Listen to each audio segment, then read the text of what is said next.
Okay, you guys, today I have a very fun episode for you, and I'm here with two of my sisters.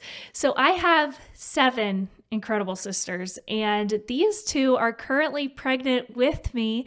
And yes, Karaline is in her first trimester, Kyla's in her second trimester, and I am wrapping up my third trimester any day here. And so I thought it would be fun timing to just pop on. Who knows when this is going to happen again, and kind of talk about pregnancy, postpartum, big families, having a lot of kids, our vision for family size, and you guys can get a different perspective than just mine because I'm the oldest of our family. Kyla's second, and then Karaline's smack dab in the middle. And so I'm excited to hear everybody's different responses to some of these questions, and I'm getting really excited actually to hear from my sisters. The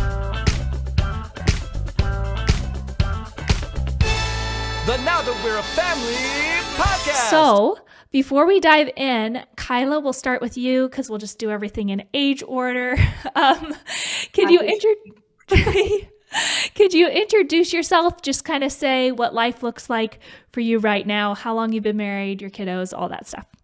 Yeah, so really excited to be here. And when Katie had this idea, I was like, I'm in, let's do it. So I live in Kentucky with my husband, Adam. We live in Lexington, and we have two children, ages 3 and 1.5, and then the one on the way.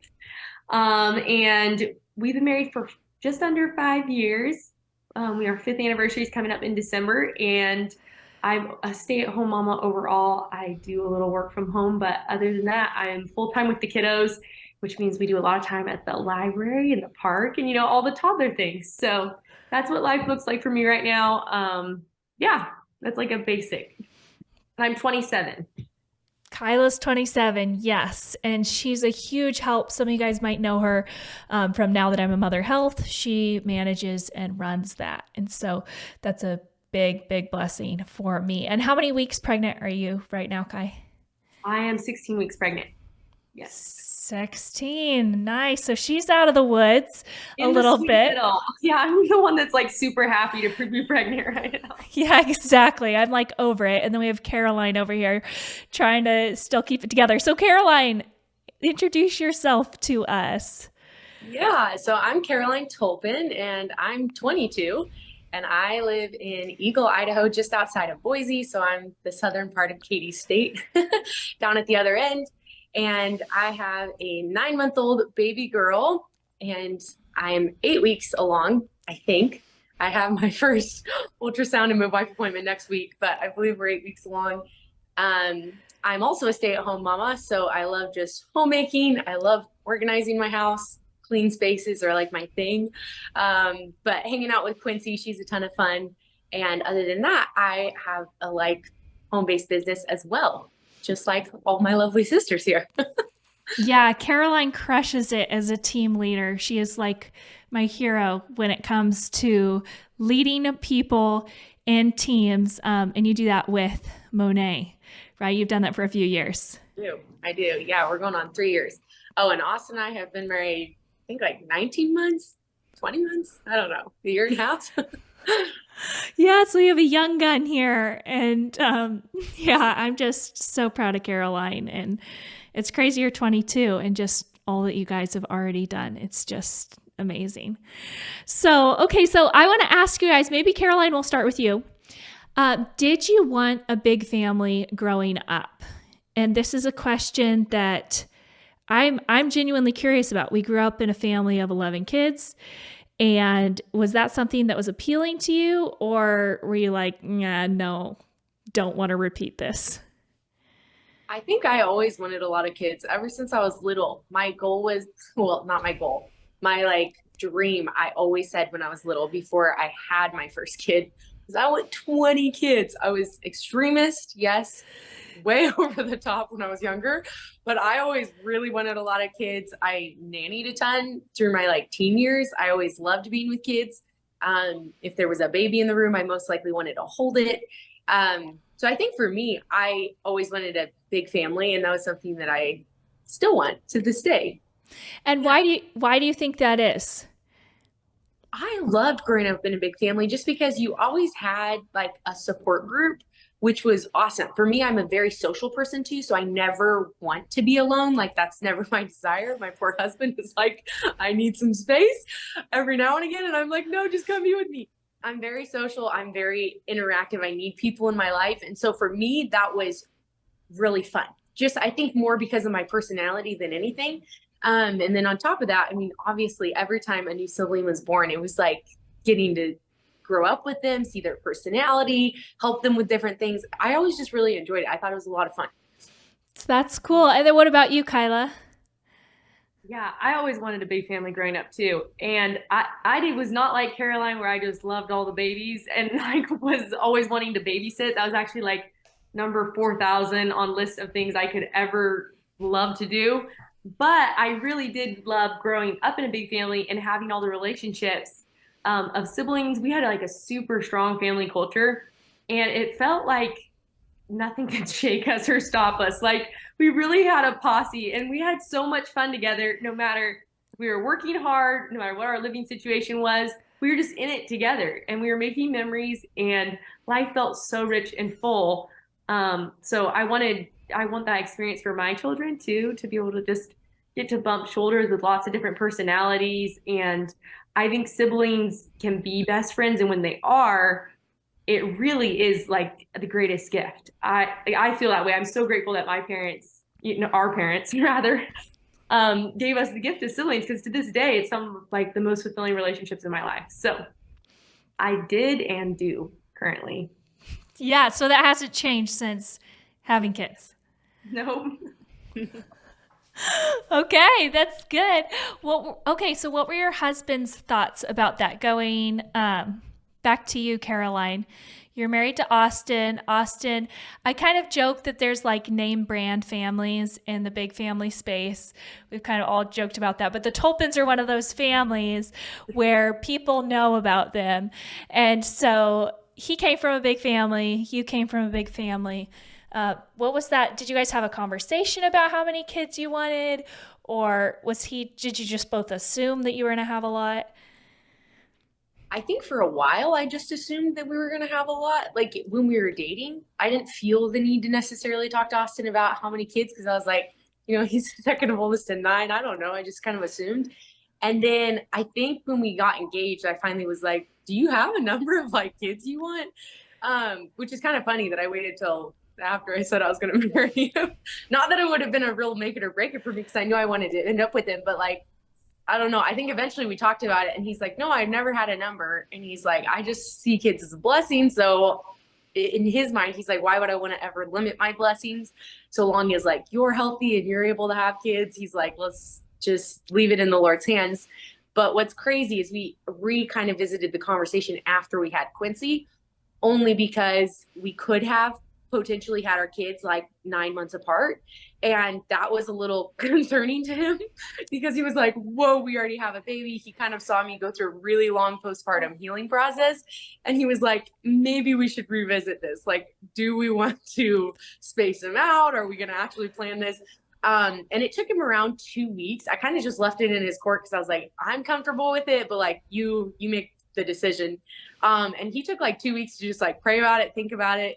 And then he came back and was like, okay, I feel fine with whatever the Lord gives us. So long as you feel healthy and okay to carry another baby, let's just not worry about it. And let's just see what the Lord brings. So that was something that we kind of revisited after our first, more seriously, I guess, as far as how close together we wanted our kids. Not that we didn't want a lot of kids, but I guess it's the timing of them all.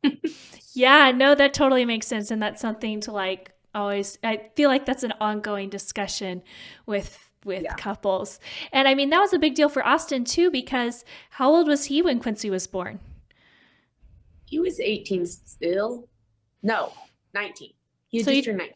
He had just turned 19 when you had your first. Yeah. So that's a lot for a guy in his teens too, to be taking on a wife and a baby all at one time.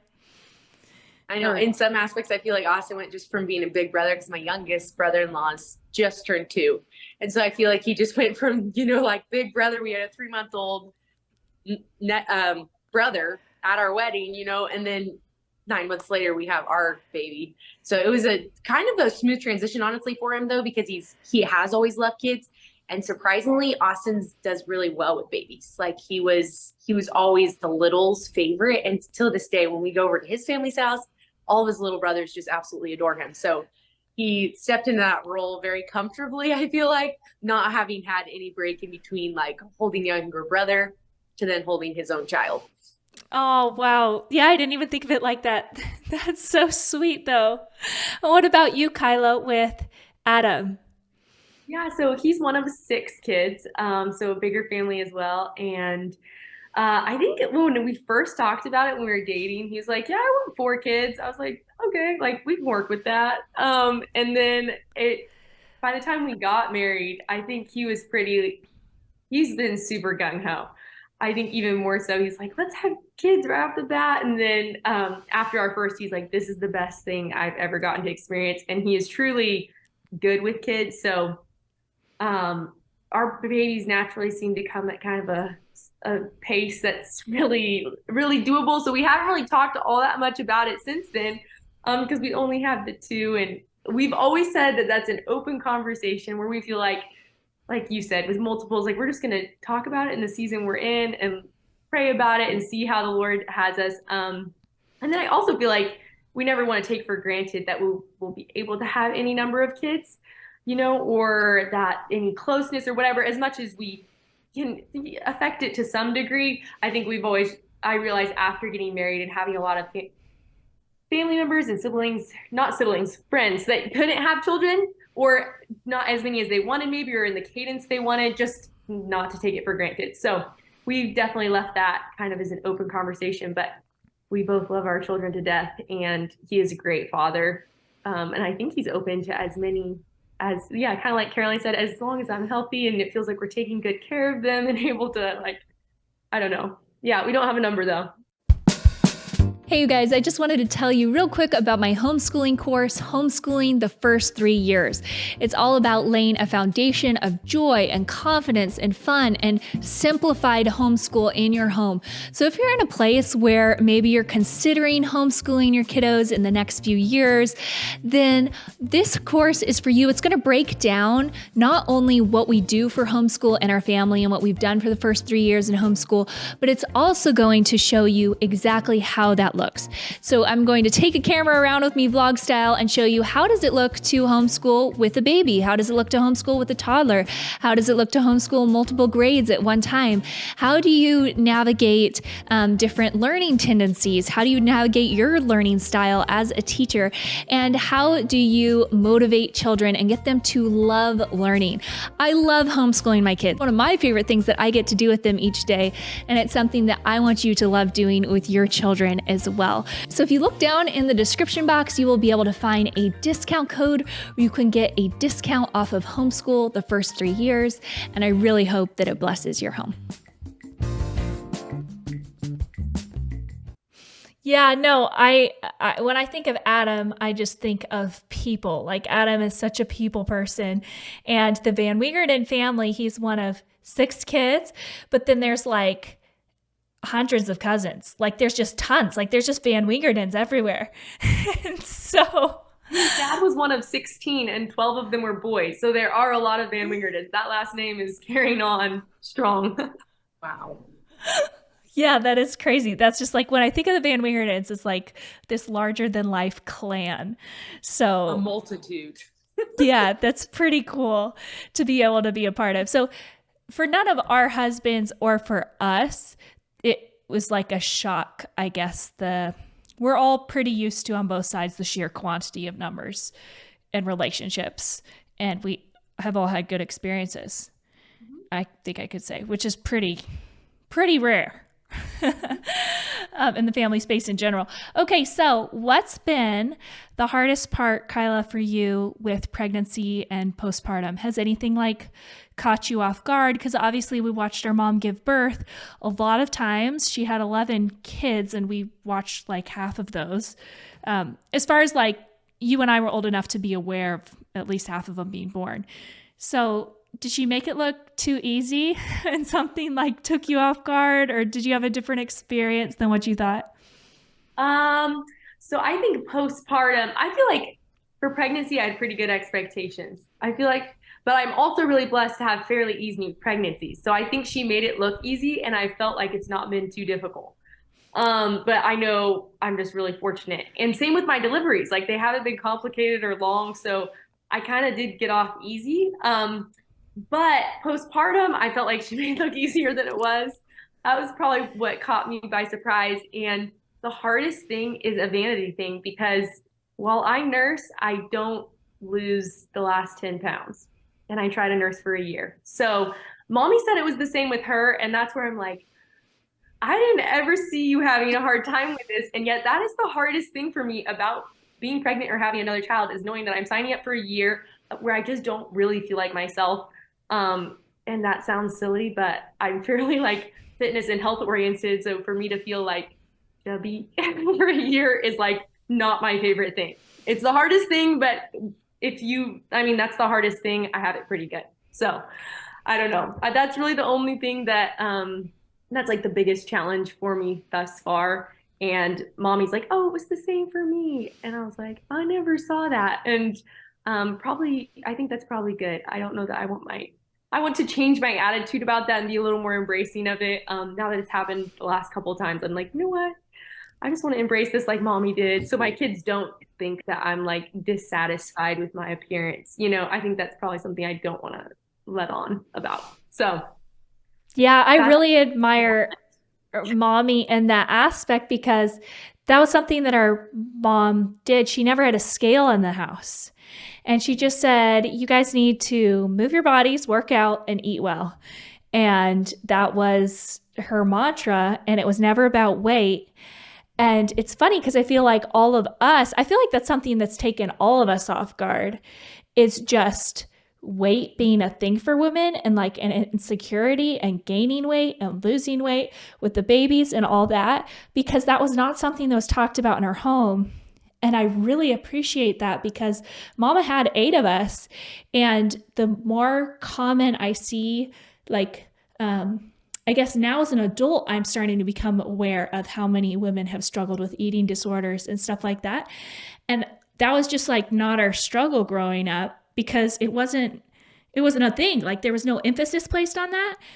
And now almost I'm having to go through and be like, okay, like what's my philosophy on this? And because I don't want Lucy hearing me talk about my weight all the time. And I don't know. I really admire that. Yeah, I do too, for sure. And it's been something that Adam and I have talked about of like, and then I think I've just taken as my own of like, he's so welcoming of it. Like, it just doesn't matter.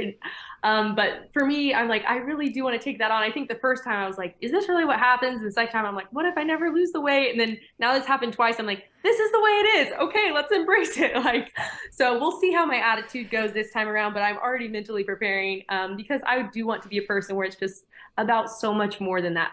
And for my children's sake in a big way. So yeah, and I do really respect that the entire year you eat so well and you work out every day. And then it's so funny because I think you look great the entire time, right? It's all subjective. Like we can tell when extra weight's on us because you look fantastic. And I never think you have extra weight on you. And then it's like overnight you just drop. And it's like, everyone's asking Kyla, what are you doing different? You must really be working out. She's like, I'm doing the exact same thing I've done for a year. No, it's always hard when they're like, wow, we really admire how like you started putting the work in. And I'm like, thanks. Like I've had people come up to me and tell me that. And I'm like, if only you knew. Like this is something I can't control. I was working the whole time. But no, yeah. It doesn't matter. Like you said, it's like, and everybody's their own worst critic. So it's definitely just a vanity personal thing. I think I'm healthy the whole time too. Well, and yeah, that's the thing. It's like you're keeping up your health, and that is what in the long term is the most important. You look beautiful too the whole time. Thank Genuinely. you. Genuinely, I think that. Okay, Karaline, what about you? Was there an aspect of pregnancy or labor, postpartum that really took you off guard, or more than one? First trimester for sure did, because I didn't know what I'd get. Like I had seen 2 older sisters and then I'd seen my mom go through first trimester several times. And she was like, threw up one time with all 11 of us or something like that. When I asked her, I was like, how is that the case? And then you guys, I wasn't really around you guys in your first trimester majorly. I was when Katie had Leon and Lucy, but you guys just seemed to make it look really simple. It didn't look very difficult from what I was seeing. I'm sure, when you're waking up nauseous, you feel it. But that was something that majorly took me off guard, because with Quincy, I was, throwing up like 10 to 14 times a day, like all the time, nonstop. And so I felt super dehydrated and like just fatigued. Like in the first trimester, if you were to ask me if I wanted to have more kids, there were times where I probably would have looked at you and been like, no, I can't go through this again. And it lasted till around 17 weeks. So I went really long with morning sickness, which was really difficult. But after I got through first trimester, second and third was great. It was super awesome. I got all my energy back. I wasn't like married to the toilet, which was such a blessing. And then labor, nothing really took me that off guard, besides the fact that I didn't know what I would deal with, right? I feel like with pregnancy and postpartum, you kind of reach in a bag and pull out some random symptoms, and you don't really know what you're like. And so having seen Kyla and Katie, quite frankly, these women made labor sound too easy. And then I watched my mom's last labor and I was like, Cordelia was too easy. And I was like, oh my word. So when I went through it, labor wasn't so hard. Quincy came in 4 hours. It was a really quick, smooth delivery. But the aftermath of not knowing how to push correctly, she blew right out very quickly and tore me open in 3 different directions. And so having to get stitches afterwards, like I wasn't mentally prepared to tear, because mommy only tore, I guess, with Katie. And I didn't even ever hear about that until after I had torn it. She's like, oh, I tore once and had to get stitches. And I was like, I didn't even know that. And then Kyla and Katie, to my knowledge, have never torn. And so I was just like, oh, I'm probably gonna be like my sisters. Like, this will be great. And then I dealt with hemorrhoids, which my mom dealt with, and tearing. And so my recovery was kind of longer. And there was a definite, it wasn't just soreness at that point. It was like legit 24-hour pain for several weeks afterwards. And then the stitches were like 2 months of just constant itching. And itching is like the worst thing ever. I was like, I can't deal with the itching. So that was kind of difficult for me. I wasn't prepared to go, still be feeling discomfort at 2 months. But that's what it was. And I definitely think I learned some things, because I had lots of conversations with my mom afterwards. And I'm actually really excited to give birth again, because I think through conversations with her, I've learned some things that are going to be beneficial when going through the process again, as far as going through birth smoother so that I heal faster. So that was kind of just difficult. And then I think the time of year that I had Quincy was also kind of difficult for me, because I went into the winter with an infant, and having done that, we were inside a lot because it's just super cold. I didn't want to take her outside and get her, sick for like long periods of time. And so because of that, it was a little tough, because I started definitely like stress eating, or not stress eating, just like I'm in my house all day. These are my 4 walls, and I'm just here with a baby that's like sleeping or eating. So was not a super healthy time for me. Put on a lot more weight after having Quincy. Actually, I didn't go down at all. And then I was like, okay, well, Kyla just says like after your milk supply or after you're done nursing, like you'll just drop weight. And then at 4 months, I was no longer able to keep nursing Quincy, which I was hoping to go a lot longer, but my milk supply just did not hold up. And so I was like, well, I'm still not dropping weight and I'm still gaining. But I was like, in January is when this happened. So Kyla actually was a major help to me in my getting the baby weight off. And I still haven't lost all of it, but I think through this pregnancy, I'll be able to, having done it once, I'm realizing how important it is to stay on the forefront of some of this stuff and stay more active. I was active with Quincy through my pregnancy, but I wasn't really like thinking about how I'm going to heal and coming up with like a mental strategy of how I'm going to after the baby. And so Kyla came in and was like, realized that I needed some help, because I didn't deal with initial, like any postpartum depression, but after a time through the middle of the winter, I was getting like really down, just because I was just like any of my sisters, like could eat kind of whatever I wanted growing up, didn't ever really struggle with weight. I wasn't ever one of the sisters that loved working out. So that wasn't necessarily a habit in my life, but I didn't need to per se, because I didn't put on weight ever. And so having gained weight, and I was like, I don't know what to do with this. So it was super beneficial to have older sisters that came and helped me, supported me, got my morale back up. Also, mommy, they did so many fun like challenges, whether that was working out, whether that was being more conscious of what I was putting in my body. And so a lot of it has come back off. And I think too, having talked to mommy about like, and even Kyla, just not being so concerned about the number on the scale so much as like, how do I feel? Am I feeling healthy? Are the inches coming off? Because some of me, I've kind of plateaued as far as like weight loss, but I'm like, I'm still losing inches and that's what I want. I'm like, so long as I can get my, waist toned and my arms back and everything. So I think I had to shift mentally to like not getting on my scale because we do have one, and be like, you know what, I'm just going to use a tape measure instead because it's a lot more satisfying to see progress that way. And that's where I've continued to see progress versus numbers, because numbers were getting really discouraging. So that's kind of been my whole process. And then going into the second pregnancy, I actually am losing weight because I'm throwing up quite a bit still. And so I'm not necessarily mad about it because I'm like, well, maybe this will finish off the rest of my weight gain or weight loss, and then I'll keep gaining again. But yeah, it's been a journey for sure. A few things took me off guard for sure. Oh yeah. I was not prepared. Especially with that first one. And I do think it's so cool. I feel like we all had this moment because I was at the winter extravaganza, which was like our big get together where our entire family got together.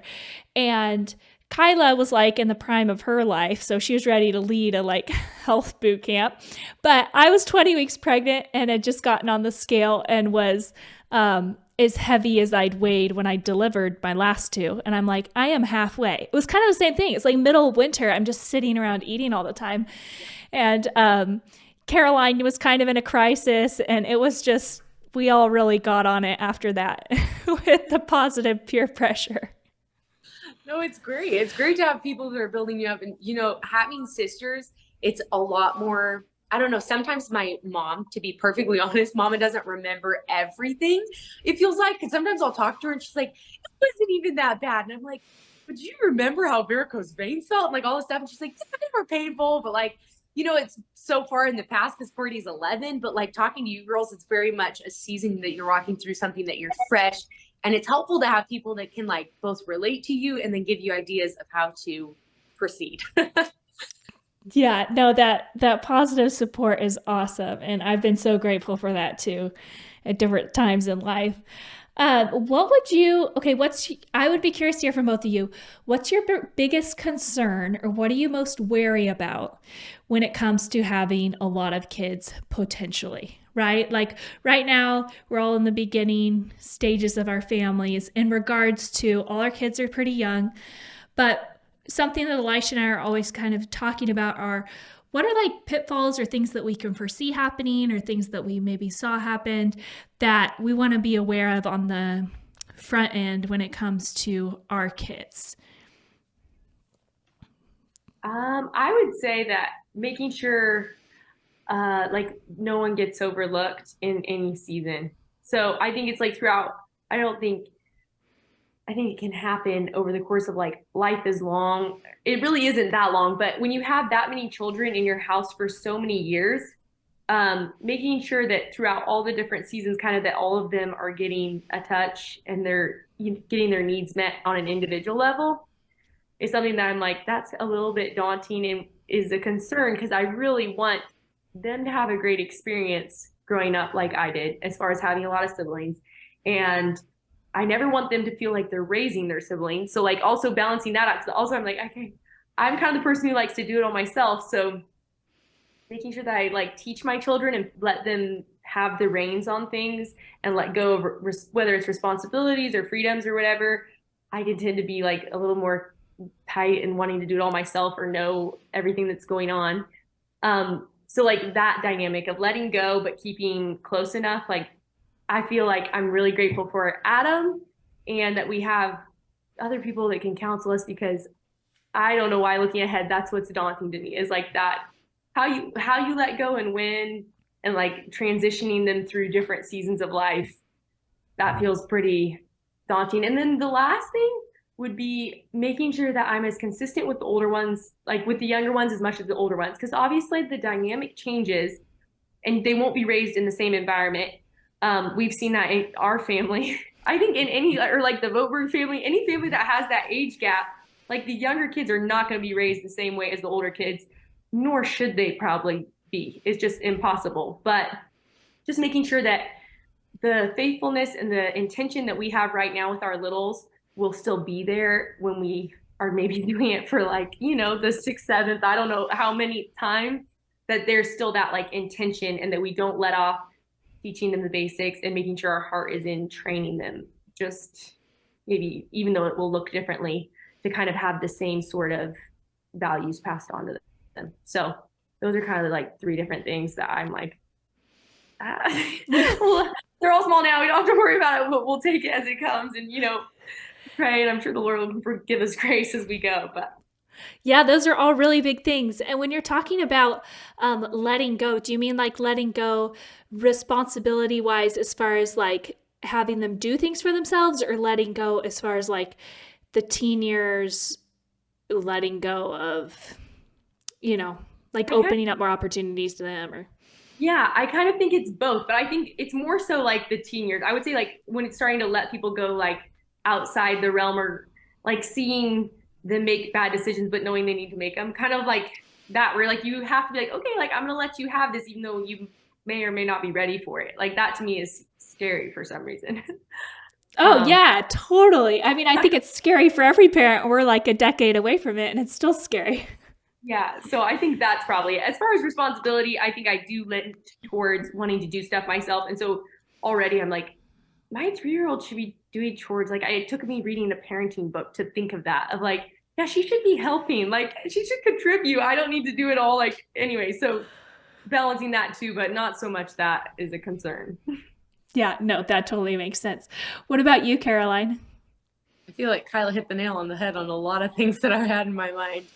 But I think something else is like learning my children's love languages, or understanding them on a very like, I know how to love each one of my children. That seems kind of scary to me, because I feel like for a long time, even as I was growing up, I didn't feel like quality time was like necessarily understood how important it was to me. And I'm like, I want to know if, my kid is a gift, or so like really reading into my children and learning their hearts is something that I want to do. But it's also like, what if I get it wrong, And of course, any love is going to be received by kids. They want to love you and be your best friend. But that's something that I really want to do well. And it's a little overwhelming, because I'm like, you have so many different personalities spread in different age ranges, and transitioning with them as they transition from like, needing the cuddles to maybe needing a little bit more space, but maybe, I feel like it sometimes changes with kids too growing up. And so trying to hit those spots where they need them to always make them feel important and loved and seen is overwhelming. And then I feel like for me, honestly, embracing different seasons of like, maybe everything isn't as clean and pristine is going to be kind of rough for me. Because even when I was a nanny, it was like, okay, I'm going to be cleaning up this mess. You guys can sit in this corner and make this mess. I still wanted to like constantly keep things tidy or like picked up. And sometimes I was like, I really just need to like be in the moment with, and even so more so with my kids, be in the moment with them, enjoy making the mess, and then enjoy cleaning it up afterwards, and being okay with things not being, you take a crayon out, you put the crayon back.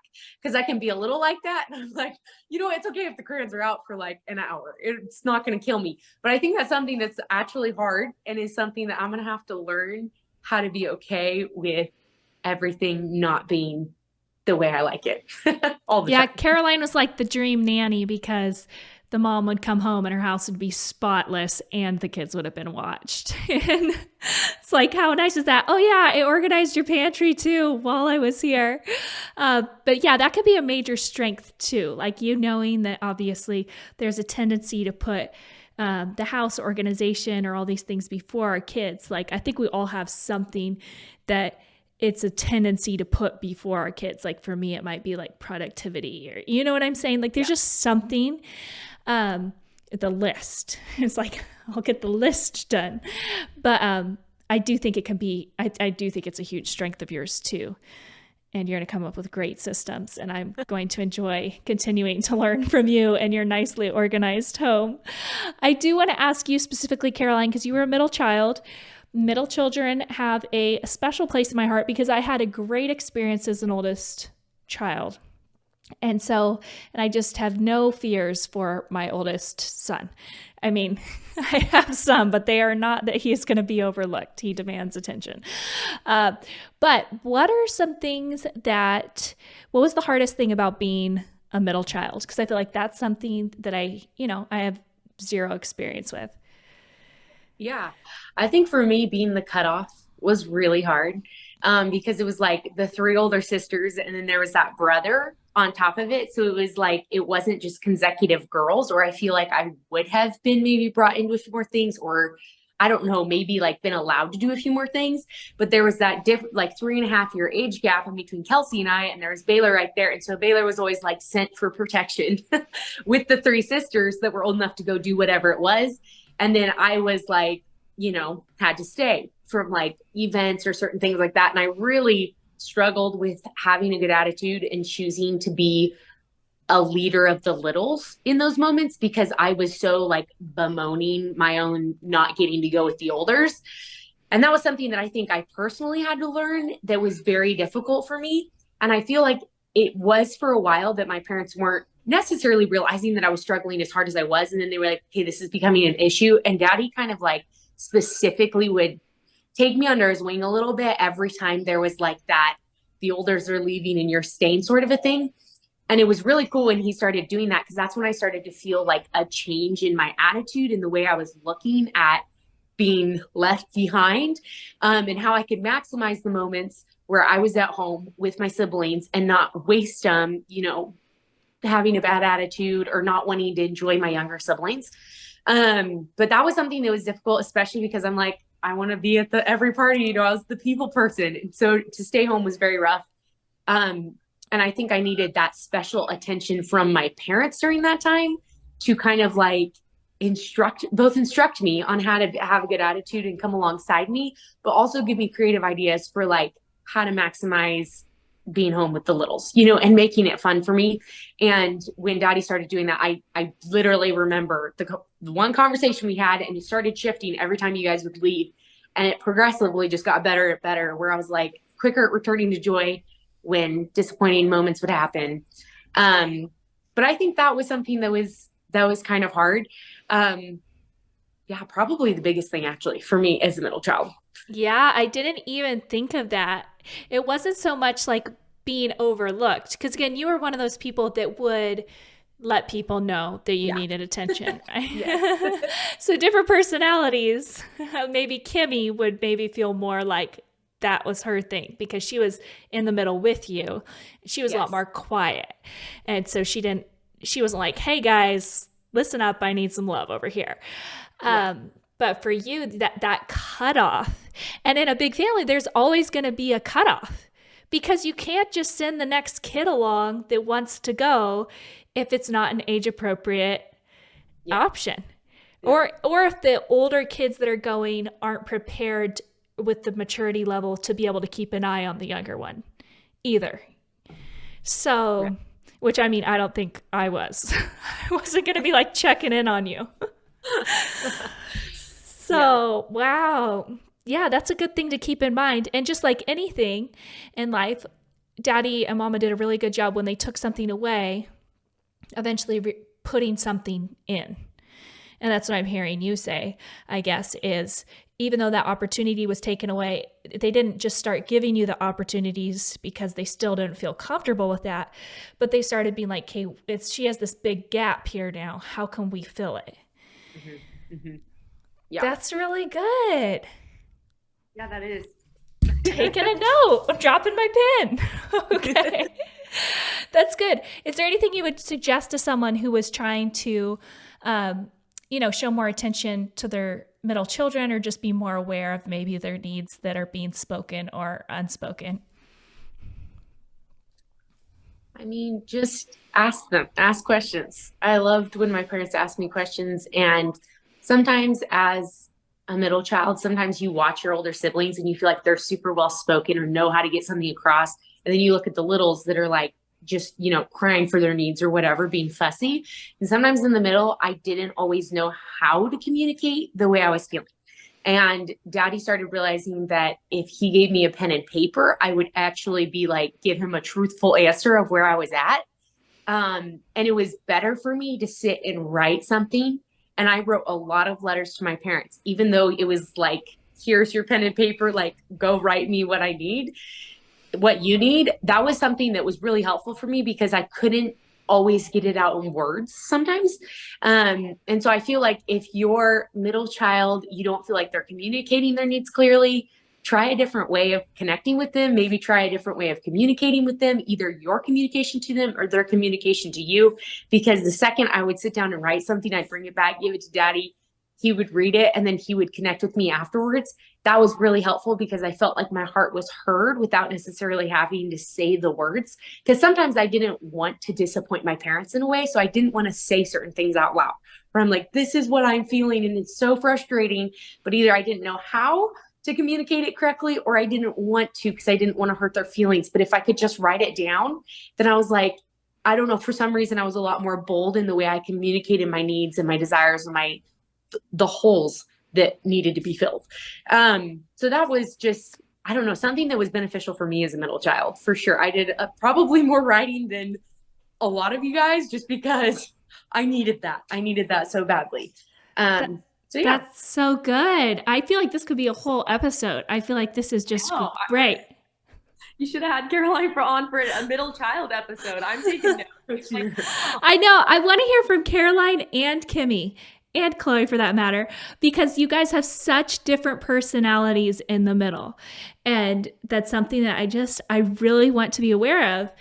I've only become aware of that kind of like space and time, I guess, that space in a family since having my own kids and seeing kind of with my current middle son, just some tendencies there. I'm like, oh, I saw those in my younger siblings, but like now I'm the parent and I am responsible for this. And so anyways, I think that's really, really helpful. And I totally relate to the whole writing things down. Sometimes I've written stuff down and then gone and had the conversation. But in the writing I got all the like hardcore emotion out. Yeah. I know Kyla does that too. Yeah. Don't you? Yeah. A lot of times with Adam, with other people, I know, yeah, I have a hard time being like forthright. Sometimes like Carol, you said, I don't like to hurt people's feelings, or I have a hard time getting out what I need to get out. And so writing really helps. Yeah. And I have to say too, the most influential letter I have ever received in my life has been from Kyla.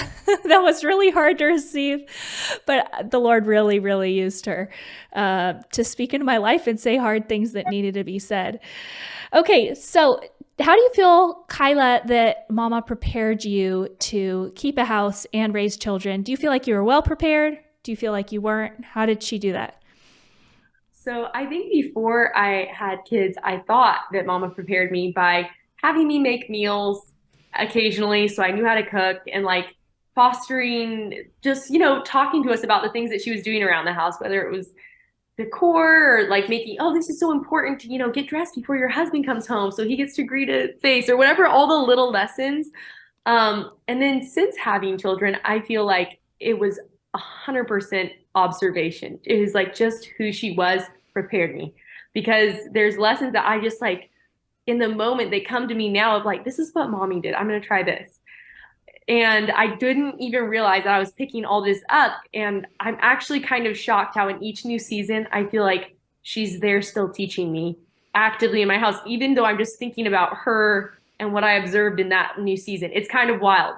I've written her before and be like, Mommy, I had no idea. Like I thought you gave me all these practical skills, which she did. And she did have us do practical things to prepare us to take care of a home and be a wife and mother. But just her example and who she is and was and is, I feel like is the thing that she did most to prepare me. Because I feel like, honestly, there's no footsteps. Like if I could follow her footsteps to a T, I would be more than I ever hoped to be, honestly. And so having that example to follow and footprints that I really want to walk in. And just, yeah, I feel like that's kind of been the biggest way that she prepared me, or she's like prepared the path before me that I'm walking in. So, That is so good. Like you put such good words to that because I've never identified that, but it's so true because I thought about that. I'm like, I felt so prepared to be a mother and a homemaker, but I didn't know how to cook when we got married. You know, like mama forced me to make some meals, but like I never enjoyed it and I never got good at it. I did not take her opportunities. And then, I mean, I feel like I had a room that was a mess growing up and I never felt like she domestically, even though she tried, I feel like I just didn't take until I got married in my own home. But I just felt so prepared at the same time. And I do think it, like you said, she just lived it more than a mom that is like, I'm going to have my daughters learn X, Y, and Z, and I'm going to sit in the back room and like work on my home-based business 4 hours a day while the house is running out here smoothly. Like, oh, I prepared my daughters. But I really feel like she prepared us by just living it. And that is like a high calling for our daughters to be able to look too, because those are big shoes to walk in. That's so good. What would you say, Karaline? Well, I feel like too, so much of homemaking is so much more than like, you know, making the meals, getting the laundry done, the basics. It's like the attitude, the ambiance, the feeling that your home gives. And mommy always kept, even though, there were times when our house wasn't just like, oh, all the laundry was folded or, everything wasn't just done all the time. But she gave a feeling of put togetherness. She gave a feeling of like, I don't know, there was always just this warm, like homey feeling in our home. And I think sometimes I would like look at our house and be like, okay, it's like all done, it's all clean. But then I'm like, how is my attitude? How is how's the way I'm treating this? Because I feel like sometimes you can like begrudgingly get the dishes done because you know how to do the dishes. But it's like, is it the attitude and the heart that you want to permeate through your entire house? Is that there? Because I feel like people can home make and then people can make a home.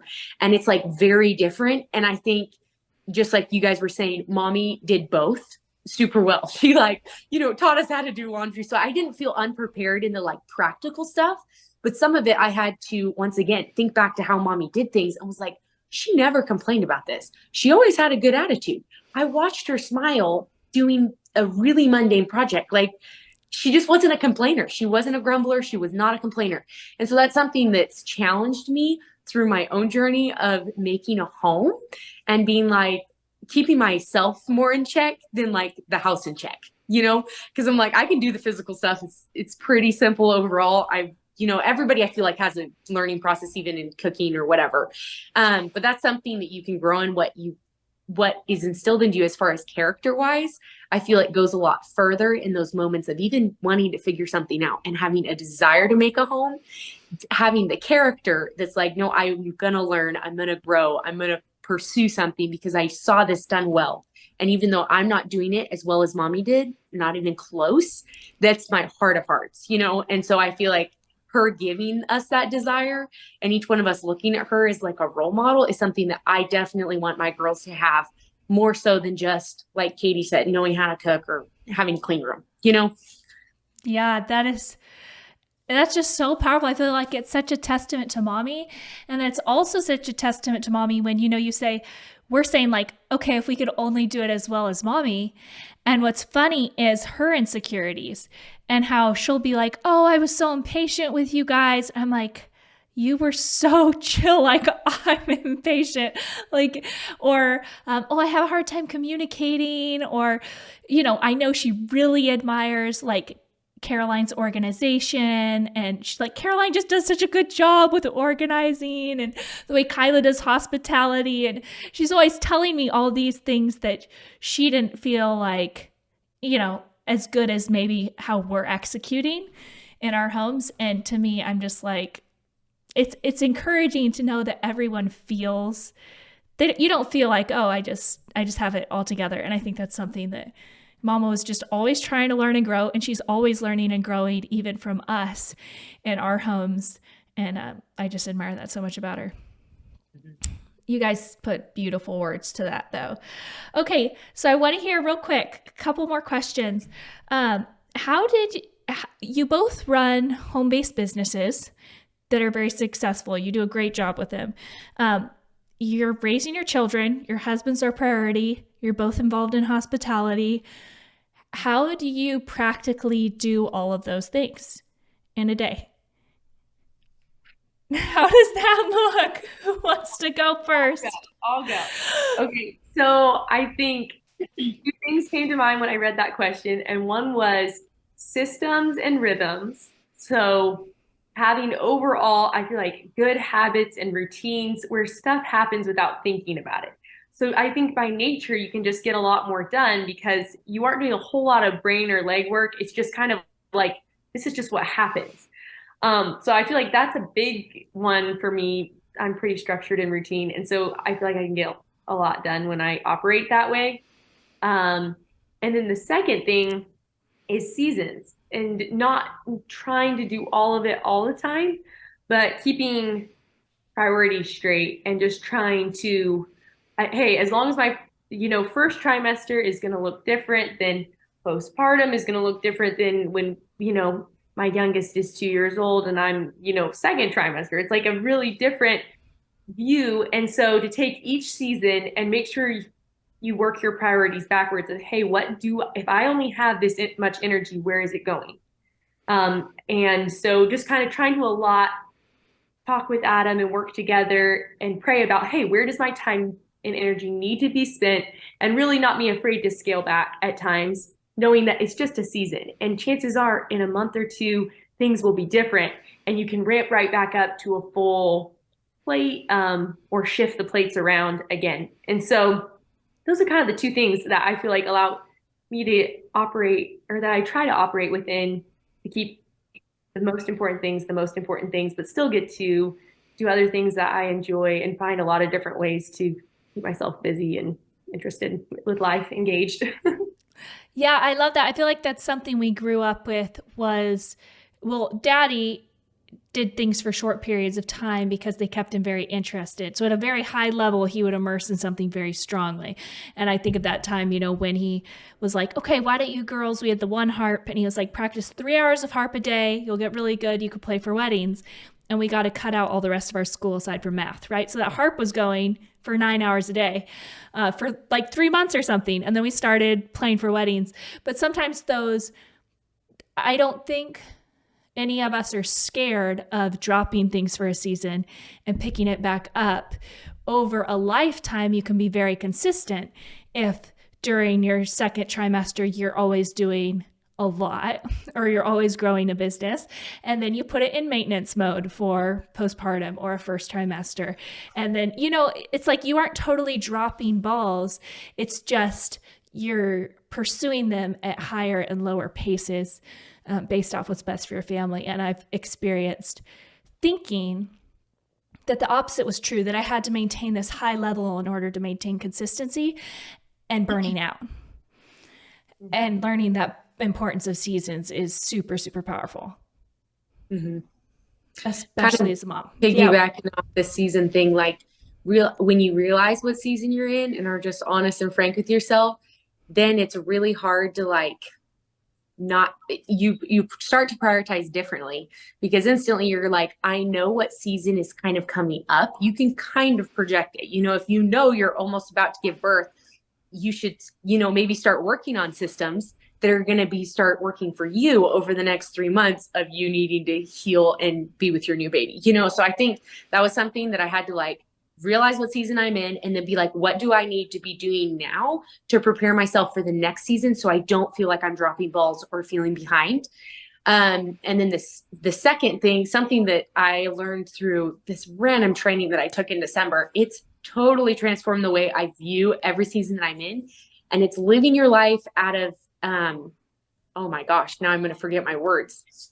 Let me think about this. Hang on. Don't live your life out of motivation, but out of, oh my word. What is my word? They're We good. need the punchline. No, I know it's so good. Not motivation, but oh my goodness. I want to say intentionality, but that's not the word. Anyways, I am Okay, totally give us the quote, and we're gonna put it in the description box because people need to hear this. I need to hear really it. good. But I stopped living so much out of like a place of needing to be motivated, I guess. Because I think sometimes people are like, well, how do you keep up the motivation to do what you do? And it's like, no, I'm not motivated to my life. Oh, committed. There you go. Don't live a life out of motivation, but out of commitment. There we go. And if you think about it, you're committed to your spouse. So you're going to walk out loving them differently than if you had to be motivated every single day, to love out your spouse. And when I heard that, I was like, that's so true. Some days I just feel so unmotivated, but it's not motivation that gets me up in the morning to do the mundane things that I need to get done that day, or some of the things that I don't want to do. It's like, I am committed to my life. I'm committed to making the changes. I'm committed to seeing certain things through. And so out of that commitment is how I view my life and how I want to work with my life. And for me as a mother, for sure, I'm not motivated to do certain things every day, just really not. And so not needing to find that motivation, I think sometimes it's easy to waste time finding somebody to go hype you up to do the 10-minute task that you could have done faster if you just put your head down and do it. And I think that was something that even mommy was great at doing. She just did the thing. It wasn't like, oh, I'm going to go try to find, so many things are available to us, either a motivational speak, a podcast, something. People are always searching for the tell me what I need to do. You know what you need to do. It's just going and doing that thing. And it's difficult at times because you don't want to. And so you burn other energy and other time, wasting time on something that you already could have had done. And so when I started looking at things like that, I started evaluating my life and was like, how many times have I wasted time instead of just doing the thing that I need to do, trying to get myself hyped up or motivated, instead of just being like, no, I'm committed to having a clean house, or I'm committed to spending time with my kiddos, or I'm committed to making my spouse feel loved. And when you work from that place, it's a lot easier to just do. And sometimes it just takes the doing, So for me, that was a really helpful concept that I just recently had this like aha moment of like, this is so true. Like, this is what I need to live my life as. And now you guys know why Karaline is such a motivational coach. I'm hyped up right now. I'm motivated by you. No, that is so true, because that's what everyone wants to know is, how do you maintain a high level of life when you're unmotivated, or how do you get motivated? We all want to know, how do you get motivated? And motivated is really the icing on the cake for successful people, whether that's high achieving mothers or high achieving anybody. The people that are ultimately successful in the long run, like you said, are doing it out of commitment, doing it because they value the relationship, the end result, the journey, whatever it is, the transformation in the process. And when the motivation comes along, you leverage that like a sail and go as fast as you can. And then when it's dead, you just sail by ash breeze, which we learned in Nathaniel Bowditch. You pull out the paddle and you just keep going. That is so good. Thank you, Karaline. Okay, so the last thing I want to end on real quick. Nap times have really gone well. Either that or I don't know, like coordinating all the baby schedules. I'm just thrilled with how this has gone. Have you ever felt unfulfilled in motherhood, or like you lost yourself? Have you ever gone through a season of that? Kyla or Karaline? Yeah, I have, for a very short period, and I'm thankful we were able to acknowledge. I think once again that kind of goes back to mommy. I feel like she always had interest and very much was like a mother, but then also a creator in so many different ways. And she did not just give herself to the tasks of domestic, I don't know, or just like to mothering. She never felt like she lost herself. She was very much an individual and always learning things and kept that individuality. So when there was a season right after Harvey where I was like, it was right in postpartum, probably like 8 weeks. He wasn't, nothing was going, that he was a lot harder. And I just wasn't sleeping. I'm like, babe, I used to feel like an athlete and a musician, and I was an employee, or like all these other titles I've had throughout my life. And if I look at my fingers right now, I only feel like a mother. Like that's it.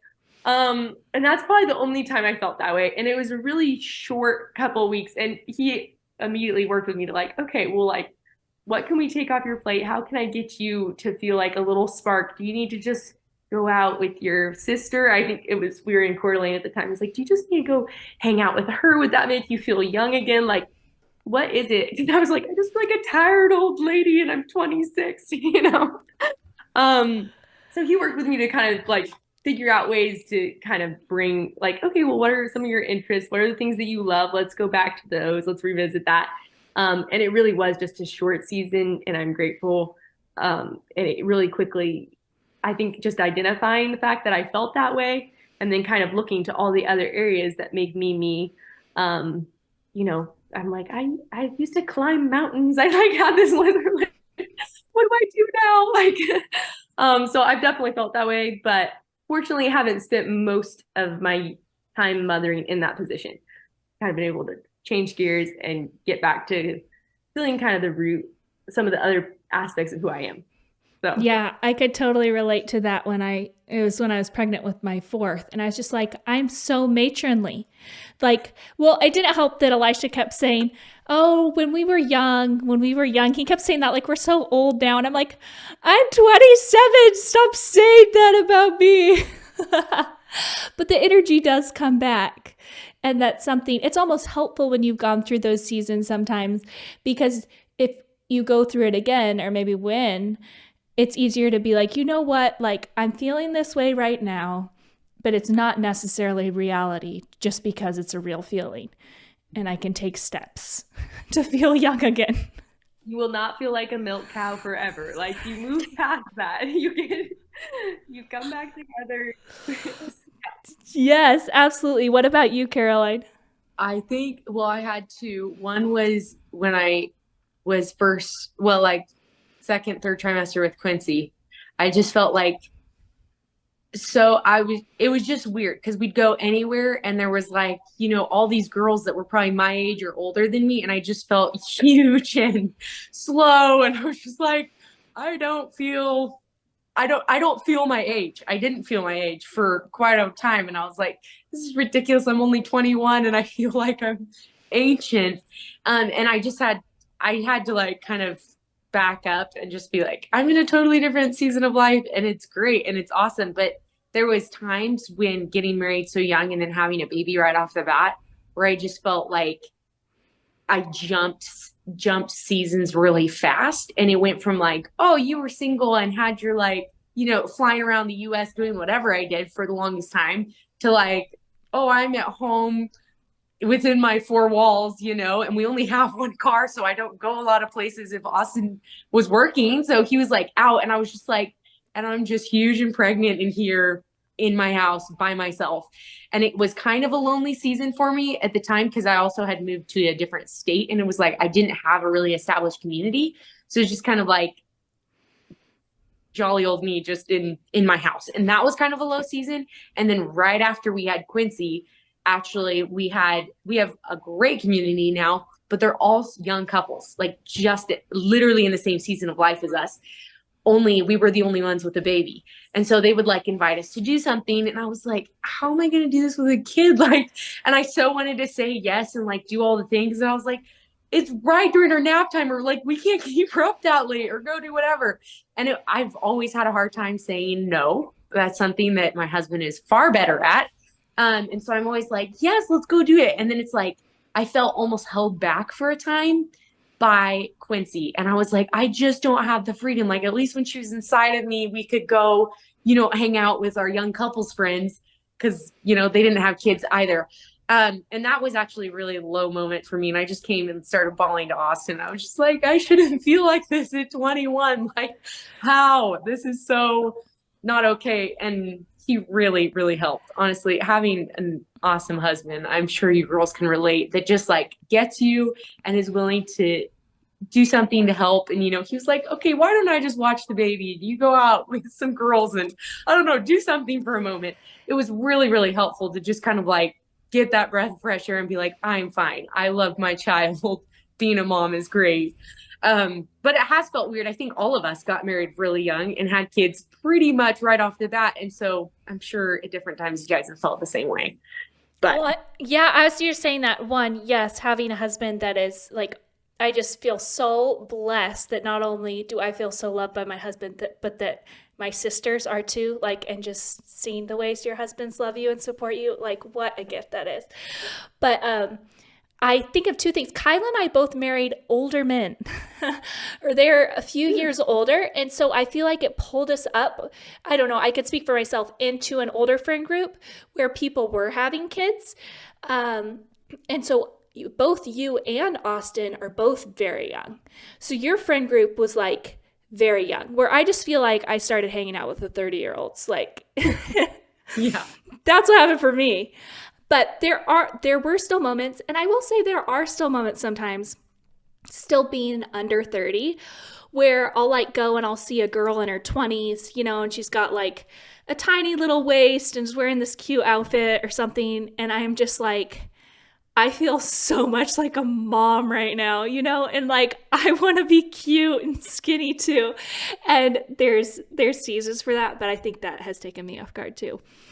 When you're young and you see other people that are like footloose and fancy free and young, and you just have like responsibility written all over you. But again, it's 4 seasons, right?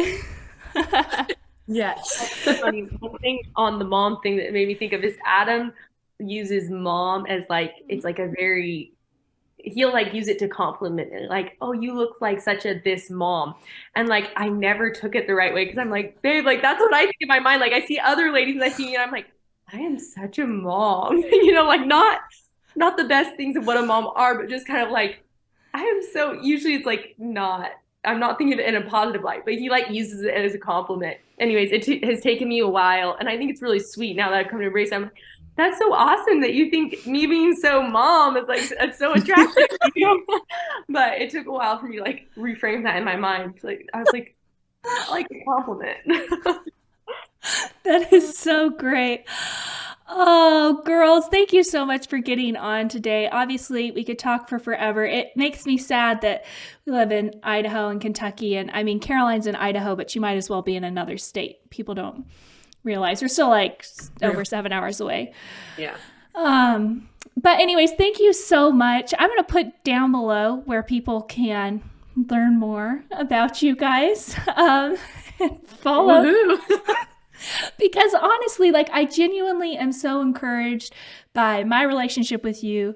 And I know that other people are going to be genuinely encouraged too by just the wisdom that you've shared on this call. So I get we're all young, and I mean, Karaline, you're really young, but just your wisdom beyond your years. And I'm so thankful for you. So thanks for jumping on.